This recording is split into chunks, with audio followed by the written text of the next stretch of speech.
In Avatar: The Last Airbender, mercy and forgiveness are themes consistently shown by many characters throughout the show.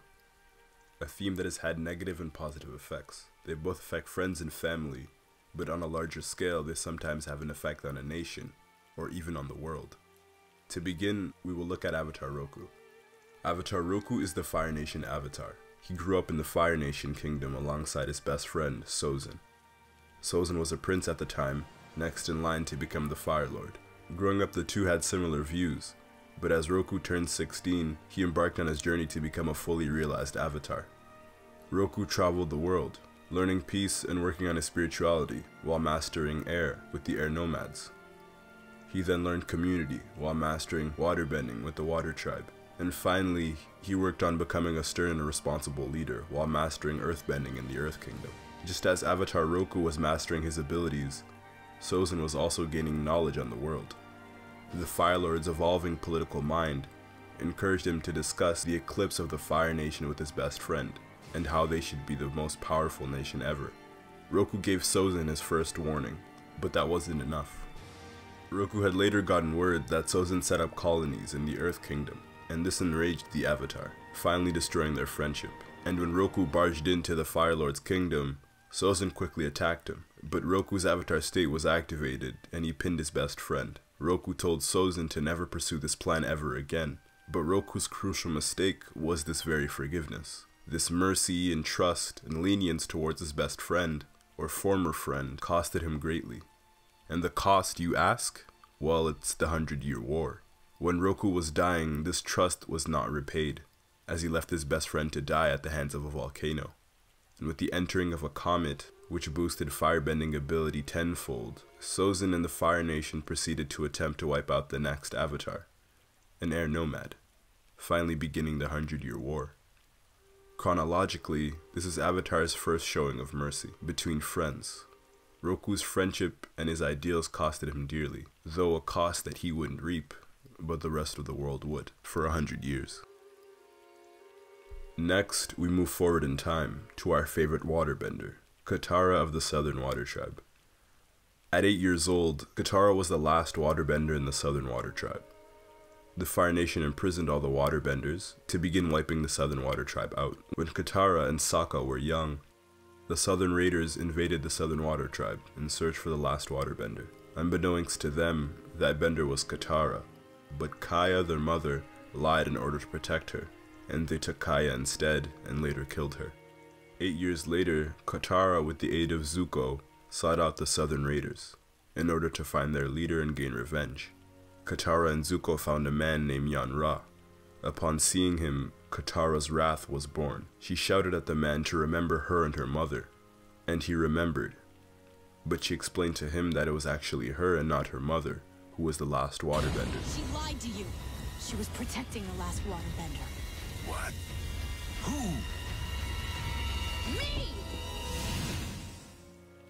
In an extreme display of her waterbending prowess, she turned the rain into ice spikes and sent them his way. Jinora pleaded and sobbed, begging for his life, even offering his mother. Katara dropped the spikes and left, sparing the man's life. This is mercy on a different scale, as Katara saved the man who killed her own mother. And Katara's display of mercy showed her growth as a person. Katara needed to see the man, and she needed to realize that he was pathetic and did not deserve her time. She needed this to be able to move on in her life. And the second to last character is Zuko. He falls under the theme of forgiveness, but Zuko has been on the opposing end of forgiveness. When he interrupted and spoke out against a general, it was seen as a large insult and disrespect towards the general. Ozai demanded that he partake in Agni Kai. Unbeknownst to him, it was actually against the Fire Lord himself and not the general. When the fight began, Zuko immediately dropped to his knees and asked for forgiveness, but his plea was rejected, and Ozai ruthlessly burned his son, leaving Zuko with a lifelong reminder of this day. Zuko was told to find and return the Avatar in order to regain his honor, and in order to return to the Fire Nation. Zuko and his uncle Iroh set out to do so, and he constantly chased down the Avatar. At the end of the second season, it appeared that the Prince of the Fire Nation had changed, as he returned Appa to Aang, and he showed vulnerability towards Katara, even to the point where she almost used the spirit water with special healing properties on his scar.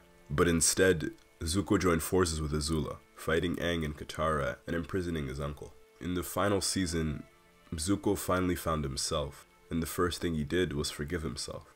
When he encountered his father on the day of Black Sun, he finally forgave himself for his own wrongdoings. He finally realized what his purpose was.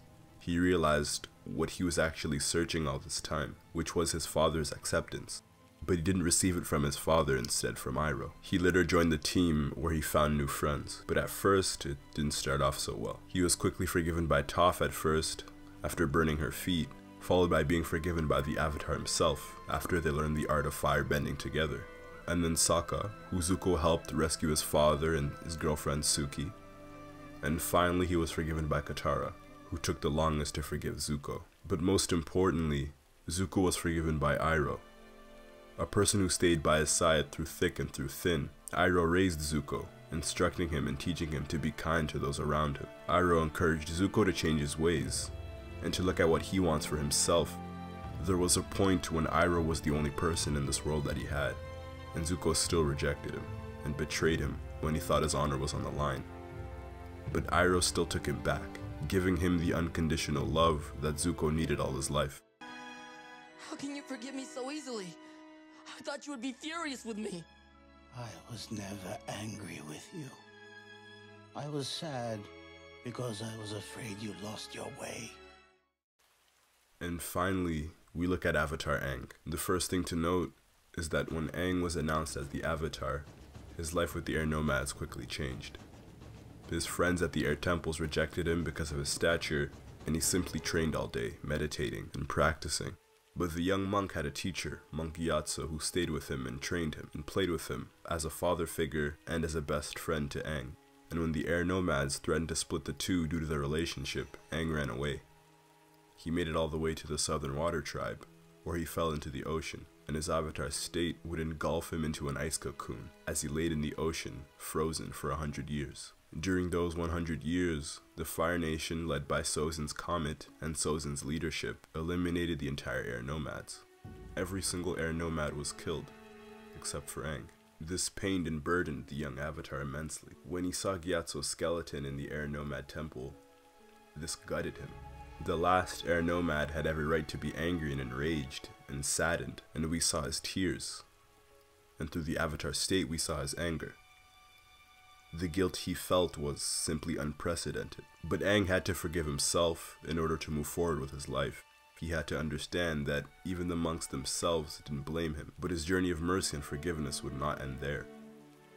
When Aang activated the avatar state against the Fire Lord, he guaranteed himself as the victor of that fight. But when it was time to silence Fire Lord Ozai to end the war, Aang simply took his bending away. Now Aang could have released all of the anger and emotions he previously had. He could have avenged his family, the Air Nomads that were brutally wiped out. An eye for an eye, right?